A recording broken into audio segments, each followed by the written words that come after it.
Assalamualaikum warahmatullahi wabarakatuh. Sebelumnya, perkenalkan, kami dari kelompok 3 yang beranggotakan saya, Tika Trisuryani, Widya Utami, dan Sri Wahyuningsi. Di sini kami akan mempresentasikan hasil kerja kelompok kami dengan materi Masa Khilafah Abu Bakar Al-Siddiq dan Umar bin Khattab. Langsung saja kita masuk ke materi yang pertama, yaitu proses pemilihan Abu Bakar dan Umar bin Khattab menjadi khalifah. Sebelum kita memasuki ke proses pemilihan khalifah, perlu kita ketahui bahwa kepemimpinan dalam Islam itu terbagi dalam beberapa konsep. Namun secara umum kita dapat mengidentifikasikannya menjadi 3 konsep besar mengenai kepemimpinan yang paling sering ditemui dalam khasanah keislaman. Ketiga konsep besar tersebut adalah khilafah, imamah, dan imarah. Secara harfiah, khilafah berarti penggantian atau suksesi. Maksudnya adalah penggantian kepemimpinan setelah Nabi Muhammad SAW. Namun, penggantian ini bukan dalam kedudukannya sebagai nabi, akan tetapi sebagai pemimpin umat. Sedangkan orang yang memegang jabatan sebagai khilafah ini disebut dengan khalifah. Umum kepemimpinan yang kedua yaitu imamah. Imamah berasal dari kata benda amama yang artinya di depan. Sesuatu yang di depan disebut dengan imam. Secara harfiah, kata tersebut adalah orang yang berdiri di depan untuk menjadi panutan orang-orang yang berada di belakangnya. Dengan demikian, imam berarti orang yang memimpin orang lain. Sementara itu, imamah adalah lembaga kepemimpinannya. Konsep umum kepemimpinan yang ketiga adalah imarah. Imarah berasal dari kata amar yang artinya perintah, persoalan, urusan, atau dapat pula dipahami sebagai kekuasaan. Amir adalah orang yang memerintah, orang yang menangani persoalan, orang yang mengurus atau penguasa. Ini adalah proses pemilihan Abu Bakar sebagai khalifah. Dengan wafatnya Nabi Muhammad SAW, maka umat membutuhkan pemimpin baru sebagai khalifah. Berkenaan dengan penggantian Nabi Muhammad SAW sebagai kepala negara, terjadilah perselisihan pendapat di kalangan kaum muslimin pada saat itu. Situasi ini sangat membahayakan umat Islam di Madinah, sehingga masalah pergantian pemimpin dicoba untuk diselesaikan pada hari wafatnya Nabi. Pertemuan mendesak yang dilakukan oleh suku Khazraj merupakan tantangan besar terhadap keutuhan Madinah. Persoalan menjurus sampai pada usaha penemuan calon yang paling bisa diterima oleh semua kelompok.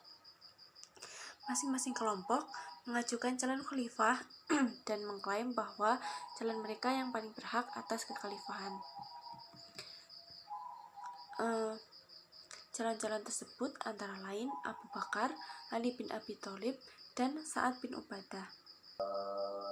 Perselisihan lainnya terjadi di Saqifah, yaitu Balai Pertemuan Bani Sa'idah. Perselisihan ini berakhir dengan dibaiatnya Abu Bakar sebagai khalifah setelah melalui berbagai perdebatan yang panjang.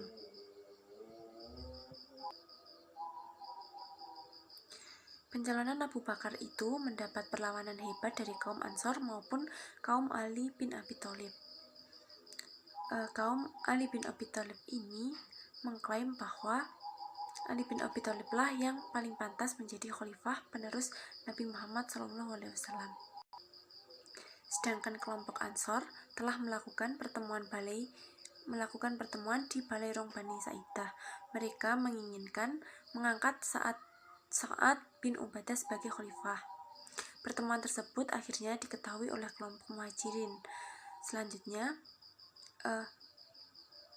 Abu Bakar, Umar bin Khattab, dan Abu Ubaidah pergi ke tempat tersebut, yaitu di Balai Rong Bani Sa'idah. Setelah itu terjadi perdebatan panjang di sana. Kemudian Abu Bakar menawarkan 2 tokoh Quraisy untuk dipilih sebagai khalifah, yaitu Umar bin Khattab atau Abu Ubaidah bin Jarrah. Calon dari Quraisy ini diajukan demi menjaga keutuhan umat dan menghindari permusuhan lama antara dua suku besar di Madinah, yaitu suku Khosraj. Bahasan selanjutnya yaitu pemilihan Umar bin Khattab sebagai khalifah. Proses ini dimulai ketika Abu Bakar jatuh sakit pada musim panas tahun 634 Masehi, dan selama 15 hari tidak kunjung sembuh. Ia memanggil para sahabat besar dan mengemukakan keinginannya. Beliau menginginkan sebelum ia meninggal, kekuasaan sudah berada di tangan pengganti yang tepat. Abu Bakar mengumpulkan para sahabat besar dan mengumumkan calon khalifah pilihannya yang akan menggantikannya. Menurut Abu Bakar, ia melihat bahwa pada saat ini, orang yang paling tepat untuk menggantikan kedudukannya sebagai khalifah adalah Umar bin Khattab. Usulan Abu Bakar tersebut kemudian disetujui oleh para sahabat besar yang hadir pada pertemuan tersebut. Tidak lama setelah proses penyaringan pendapat tersebut, Khalifah Abu Bakar meninggal dunia pada tanggal 23 Agustus 634 Masehi pada usianya yang ke-63 tahun. Dan dengan meninggalnya Abu Bakar, maka pemerintahan dipegang oleh khalifah baru, yaitu Umar bin Khattab. Nah, berbeda dengan proses pengangkatan Abu Bakar sebagai khalifah, Abu Bakar tersebut dipilih melalui musyawarah atau demokratis, sedangkan Umar bin Khattab diangkat melalui penunjukan yang dilakukan oleh Abu Bakar setelah mendapatkan persetujuan dari para sahabat besar. Dan penunjukan tersebut dilakukan khalifah guna menghindari pertikaian politik antara umat Islam pada masa itu. Materi yang akan saya bahas selanjutnya adalah Riddah Nabi Palsu.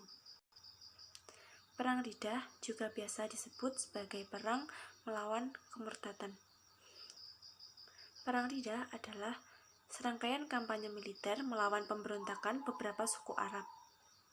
Perang ini dilancarkan oleh Abu Bakar selama tahun 632 dan 633 Masehi setelah wafatnya Nabi Muhammad SAW.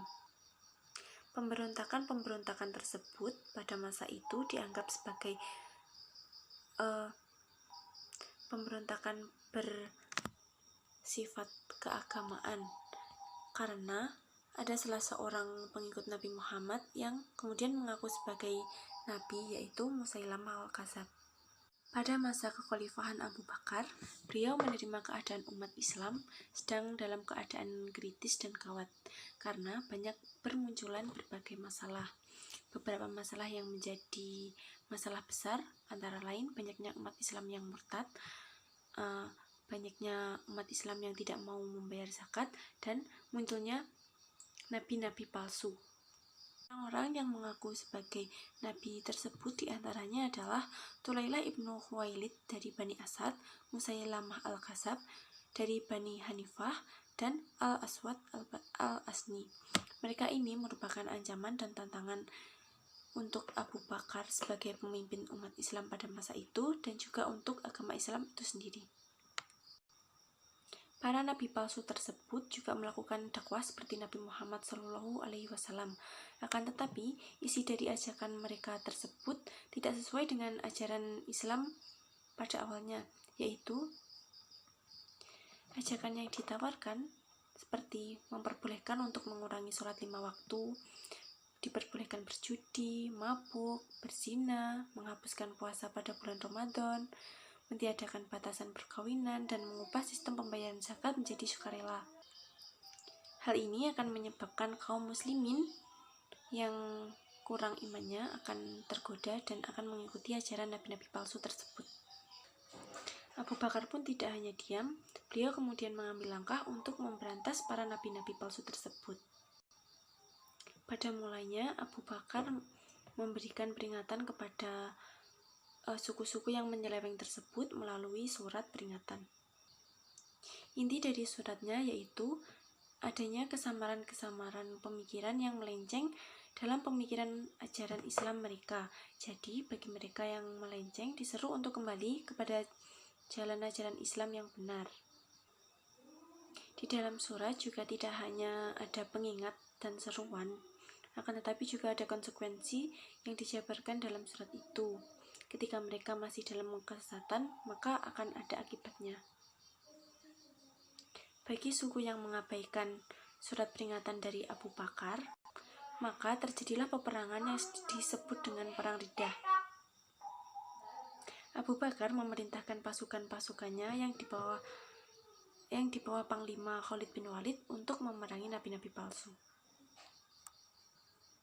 Setelah terbunuhnya nabi-nabi palsu tersebut, maka konflik antar umat Islam di bawah kepemimpinan dan kekhalifahan Abu Bakar sudah dapat dikendalikan kembali. Saya akan membahas mengenai perluasan wilayah pada masa kekhalifahan Abu Bakar dan Umar bin Khattab. Pada tahun 634 Masehi, Abu Bakar mengirimkan pasukan ke Irak di bawah pimpinan Khalid bin Walid.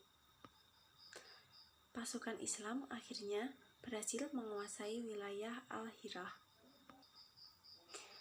Abu Bakar juga mengirimkan ekspedisi ke Suriah di bawah pimpinan 4 panglima perang, yaitu Abu Ubaidah bin Jarrah, Amr bin As, Yazid bin Abi Sufyan, serta Syurahbil. Jadi, daerah perluasan Islam pada masa Khalifah Abu Bakar As-Siddiq meliputi Yordania, Yamamah, wilayah timur yaitu Persia, wilayah barat Romawi, serta Syam. Selanjutnya adalah perluasan wilayah pada masa kekhalifahan Umar bin Khattab. Menurut berbagai catatan sejarah, Umar bin Khattab berhasil membebaskan banyak wilayah yang sebelumnya dikuasai oleh Imperium Romawi dan Persia. Tindakan pertama yang dilakukan Umar bin Khattab ketika menghadapi kekuatan bangsa Romawi dan Persia adalah mengutus Sa'ad bin Abi Waqqas untuk menaklukkan wilayah Persia dan menunjuk Abu Ubaidah bin Jarrah sebagai pengganti Khalid bin Walid untuk mengisi posisi panglima tertinggi pasukan Muslim yang sedang menghadapi pasukan Romawi di Syria. Pasukan Muslim yang dipimpin oleh Sa'ad bin Abi Waqqas kemudian berangkat dari Madinah menuju Irak yang sedang dikuasai oleh bangsa Persia. Pasukan Muslim tersebut berhasil menerobos masuk dan terjadi pertempuran hebat di sana. Akhirnya, pasukan Persia berhasil dipukul mundur oleh pasukan Islam yang dipimpin oleh Sa'ad bin Abi Waqqas pada tahun 635 Masehi. Kemudian pada tahun 637 Masehi, pasukan Persia melancarkan serangan di wilayah Saqilah sebagai bentuk balasan dari kekalahan sebelumnya. Namun, pasukan Persia tetap tidak dapat menandingi kekuatan pasukan dari umat Muslim, sehingga dia kembali terdesak. Bahkan kota Khulwan yang menjadi bisnis kekuatan mereka dapat dikuasai oleh pasukan Muslim. Kemudian pada tahun 642 Masehi terjadi pertempuran lagi di wilayah Persia, yakni tepatnya di Nahawan. Pada pertempuran ini, Persia kembali dapat dikalahkan oleh pasukan dari Muslim. Dengan ditaklukkannya kota Nahawan, maka seluruh wilayah kekuasaan bangsa Persia dapat dikuasai oleh umat Muslim dan berada di bawah pemerintahan Khalifah Umar bin Khattab. Selanjutnya, pada tahun 635 Masehi, kota Damaskus yang menjadi salah satu pusat kekuasaan Romawi di Syria berhasil jatuh ke tangan pasukan Muslim pimpinan Abu Ubaidah. Pasukan Romawi kemudian melancarkan serangan balasan dengan kekuatan yang sangat besar, namun tetap saja tidak dapat mengalahkan pasukan Abu Ubaidah yang dengan sangat baik mampu menahan serangan tersebut. Lalu pada tahun 642 Masehi, wilayah Mesir dapat dikuasai sepenuhnya oleh pasukan Muslim. Assalamualaikum warahmatullahi wabarakatuh. Perkenalkan, nama saya Widya Utami, NIM 203200256 dari kelas PGMII. Di sini saya akan mempresentasikan materi tentang pemerintahan negara dan harta rampasan perang atau ghanimah pada masa Abu Bakar dan Umar bin Khattab.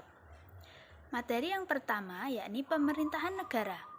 Pada masa pemerintahan Abu Bakar, beliau memiliki beberapa kebijakan, antara lain, yang pertama menyadarkan kaum murtad dan nabi palsu. Setelah Nabi Shallallahu Alaihi Wasallam wafat, banyak suku yang memberontak. Mereka tidak lagi tunduk dan taat kepada khalifah yang menggantikan Rasulullah. Banyak orang yang mengatakan keluar dari Islam atau murtad. Golongan yang murtad ini berasal dari Bani Asad, Bani Ghatafan, daerah Bahrain, Aman, Najir, dan Yamamah. Mereka meninggalkan sholat, tidak membayar zakat, dan tidak menunaikan ibadah haji. Selain itu, banyak yang mengaku sebagai nabi seperti Aswad al-Insan, Tulaihah bin Khuwaid, Sajahah at-Tamimiyah, dan Musailama al-Kazab. Untuk menyadarkan kaum murtad dan para nabi palsu, Khalifah Abu Bakar menyusun 11 pasukan yang dipimpin oleh seorang panglima perang. Abu Bakar berpesan kepada setiap panglima pasukan agar mengajak kaum murtad untuk kembali kepada agama Allah Subhanahu wa Ta'ala dan patuh kepada khalifah. Jika mereka menerima ajakan ini, maka mereka tidak akan diperangi. Tetapi apabila membangkang, mereka akan berhadapan dengan pasukan Islam sampai mereka kembali kepada agama Allah dan tunduk kepada khalifah. Yang kedua, menyadarkan orang yang tidak membayar zakat. Mengeluarkan zakat adalah kewajiban agama. Harta zakat yang terkumpul harus diberikan kepada orang yang berhak menerimanya. Setelah Rasulullah wafat, banyak orang yang enggan membayar zakat. Abu Bakar merasa khawatir jika salah satu kewajiban agama mulai ditinggalkan, maka tidak mustahil kewajiban agama lainnya akan ditinggalkan juga, seperti sholat dan puasa. Oleh karena itu, harus segera diatasi. Yang ketiga, memperluas wilayah kekuasaan Islam. Setelah berhasil mengatasi pemberontakan kaum murtad dan para nabi palsu, Khalifah Abu Bakar mulai mempersiapkan pasukannya untuk memperluas wilayah kekuasaan Islam. Tujuannya untuk menyiarkan Islam keluar Jazirah Arab dan melindungi kaum muslimin dari kekuatan yang dapat mengancam keamanan mereka. Ada dua kerajaan besar di luar Islam yang dimungkinkan akan mengganggu kaum muslimin, yaitu Persia dan Romawi Timur. Untuk itu, Khalifah Abu Bakar berniat untuk menundukkan salah satu dari kedua kerajaan tersebut. Wilayah yang berhasil ditaklukkan oleh Abu Bakar yakni Syria, Persia, kekuasaan Kekaisaran Romawi Timur di Suriah dan di Palestina. Yang keempat, mengumpulkan mushaf Al-Quran. Akibat perang, banyak korban jiwa berguguran. Banyak di antara mereka para penghafal Al-Quran. Hal itu tentu dapat membahayakan keberadaan Al-Quran. Al-Quran menjadi mungkin tidak dikenal lagi oleh umat Islam. Dalam keadaan seperti itu, Umar bin Khattab mengusulkan kepada Khalifah Abu Bakar untuk mengumpulkan Al-Quran. Pada mulanya, Khalifah Abu Bakar menolak usulan Umar sebab pengumpulan Al-Quran belum pernah dilakukan pada masa hidup Rasulullah. Umar terus mendesak Khalifah Abu Bakar agar segera melakukan pengumpulan Al-Quran. Hingga akhirnya Khalifah Abu Bakar menyetujui usulan tersebut. Selanjutnya, kebijakan yang dilakukan pada masa pemerintahan Umar bin Khattab. Antara lain, yang pertama mendirikan lembaga-lembaga yang mengatur bidang sosial dan hukum. Lembaga-lembaga yang dibuat oleh Umar untuk mengatur kehidupan kaum muslimin antara lain lembaga pengaturan air, pengaturan makanan, pengaturan masalah-masalah masyarakat, pengaturan urusan tanah, pajak, pasar, hukum, dan sebagainya. Semua lembaga itu dibuat untuk memudahkan urusan kaum muslimin yang semakin berkembang. Yang kedua, mendirikan Baitul Mal. Baitul Mal adalah lembaga yang bertugas menyimpan dan membagikan kekayaan yang dimiliki oleh pemerintah untuk kepentingan kaum muslimin. Kekayaan itu berasal dari zakat, pajak, rampasan perang, infak, sedekah, dan sumber-sumber lainnya. Setelah dana tersebut terkumpul banyak, dana itu langsung dibagikan untuk membiayai perang, membangun masjid, membuat irigasi kebun, membantu fakir miskin, dan gaji tentara. Yang ketiga, menetapkan tahun Hijriah. Peristiwa hijrah Nabi Muhammad SAW dan para pengikutnya adalah peristiwa besar yang penting bagi perkembangan umat Islam. peristiwa hijrah sangat membekas dalam ingatan khalifah. Oleh karena itu, Umar kemudian menetapkan awal permulaan hijrah Nabi Muhammad SAW sebagai awal penulisan kalender. Oleh karena itu, penghitungan kalender dimulai berdasarkan hijrahnya Rasulullah SAW ke Madinah, maka disebutlah dengan kalender Hijriyah. Yang keempat, membuat mata uang. Untuk memperlancar perdagangan di antara kaum muslimin, maka Umar membuat mata uang sendiri. Mata uang ini dibuat dari emas dan perak. Mata uang yang terbuat dari emas disebut dinar dan yang dibuat dari perak disebut dirham. Dengan adanya mata uang ini, maka jual beli antara masyarakat dapat berjalan dengan lancar. Kalau sebelumnya cara jual beli dilakukan dengan saling menukar barang atau barter, maka kini dapat dilakukan dengan cara menukar barang dengan mata uang. Yang kelima, membangun angkatan perang. Khalifah Umar bin Khattab juga membangun angkatan perang yang kuat dan rapi. Pasukan yang kuat dan rapi ini disusun untuk mempertahankan kaum muslimin dari ancaman musuh, sekaligus untuk memperluas wilayah Islam. Tanpa pasukan yang kuat, maka sangat sulit untuk menghadapi musuh atau menaklukkan wilayah lain. Yang keenam, yakni mengatur gaji pegawai dan tentara. Selama menjadi khalifah, Umar juga membuat peraturan tentang gaji pegawai dan tentara. Jika sebelumnya mereka mendapat bayaran dari hasil rampasan perang, maka pada masa Umar mereka memperoleh gaji tetap yang diambil dari Baitul Mal. Jumlah dan besarnya gaji mereka disesuaikan dengan tugas dan jabatan yang dimiliki masing-masing. Yang ketujuh, memberantas kebatilan dengan berani dan bijaksana. Dan yang kedelapan, memperluas wilayah kekuasaan Islam. Setelah kemenangan pada Perang Yarmuk, maka takluklah kota Damaskus, Aleppo, Homs, dan Antioquia. Tidak berapa lama kemudian setelah itu pecahlah peperangan dengan kaum muslimin. Kemenangan akhirnya diraih oleh kaum muslimin. Kemenangan kali ini semakin memperluas wilayah Islam dengan penaklukan beberapa kota seperti Yafa, Gizat, Ramla, Tirus, Acre, Sidon, Askalona, dan Beirut. Setelah kemenangan ini, kaum muslimin bergerak menuju Baitul Maqdis. Tujuannya agar kota suci ini dapat dikuasai sepenuhnya. Hingga akhirnya Baitul Maqdis dapat dikuasai, serta berkat kegigihan dan ketabahan kaum muslimin juga berhasil menguasai kota Ainus Syam dan Alexandria. Materi selanjutnya yakni harta rampasan perang atau ghanimah. Secara harfiah, ghanimah berarti sesuatu yang diperoleh seseorang melalui suatu usaha. Menurut istilah, ghanimah berarti harta yang diambil dari musuh Islam dengan cara perang. Bentuk ghanimah yakni yang pertama harta bergerak, contohnya seperti kuda dan unta. Yang kedua harta tidak bergerak, contohnya emas, perak, pedang, dan lain-lain. Yang ketiga tawanan perang. Selanjutnya pembagian ghanimah. Pembagian ghanimah sudah diatur dalam surat Al-Anfal ayat 41 yang berisi, dan ketahuilah sesungguhnya segala yang kamu peroleh sebagai rampasan perang, maka 1/5 untuk Allah, Rasul, kerabat Rasul, anak yatim, orang miskin, dan ibnu sabil.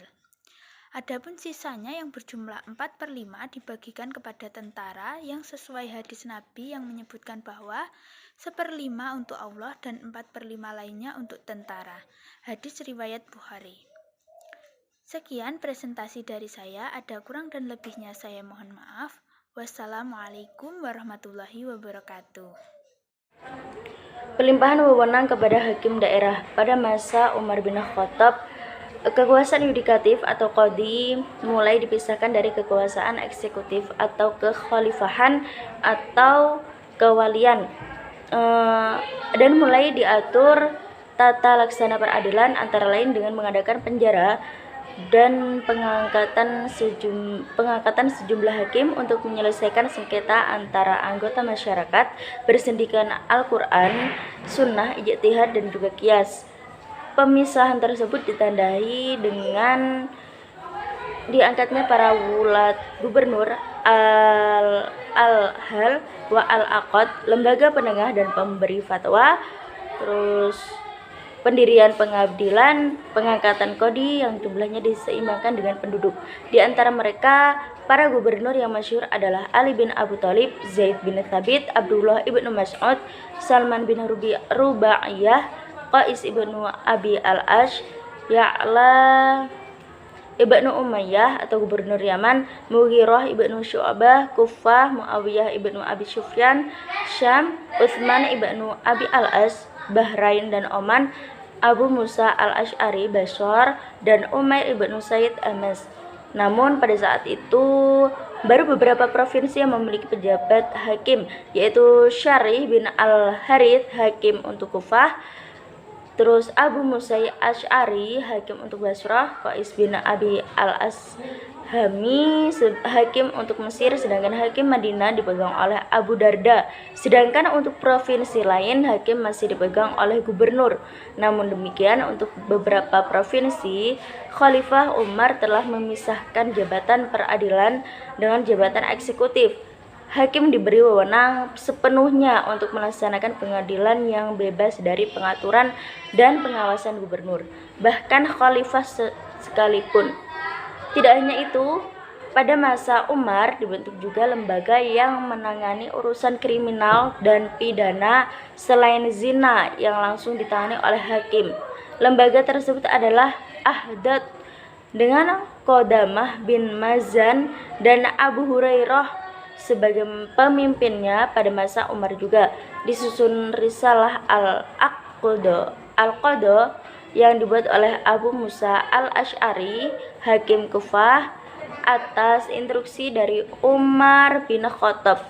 Risalah tersebut isinya mengandung pokok-pokok penyelesaian perkara di muka sidang dan pokok-pokok hukuman yang harus dipegang oleh hakim. Risalah tersebut isinya mengandung pokok-pokok penyelesaian perkara di muka sidang dan pokok-pokok hukum yang harus dipegang oleh hakim dalam menyelesaikan perkara yang sedang dikenal dengan hukum acara. Risalah tersebut sangat terkenal, bahkan sampai sekarang masih dijadikan sebagai pegangan atau pedoman pokok para hakim dalam melaksanakan tugasnya. Pada masa pemerintahan Umar bin Khattab ada beberapa sistem yang dilakukan untuk mempertahankan pertahanannya. Di antaranya yaitu yang pertama, beliau Umar bin Khattab adalah orang yang pertama kali membuat camp-camp militer yang permanen. Selanjutnya beliau juga orang yang pertama kali membuat pos militer di setiap perbatasan. Kemudian yang ketiga, beliau adalah orang yang pertama kali menentukan aturan berapa lama seorang suami berhak meninggalkan istrinya, yaitu tidak lebih dari 4 bulan. Yang keempat, yaitu beliau adalah orang yang pertama kali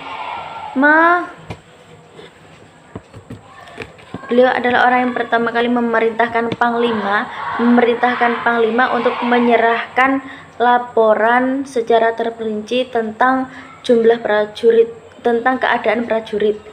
Kemudian yang keenam, beliau juga mengatur atau mencatat, membuat buku khusus sebagai catatan gaji untuk para prajurit. Yang terakhir yaitu beliau mengikut sertakan dokter, penerjemah, dan juga penasihat agar perang yang dilakukan bisa terjalan dengan baik.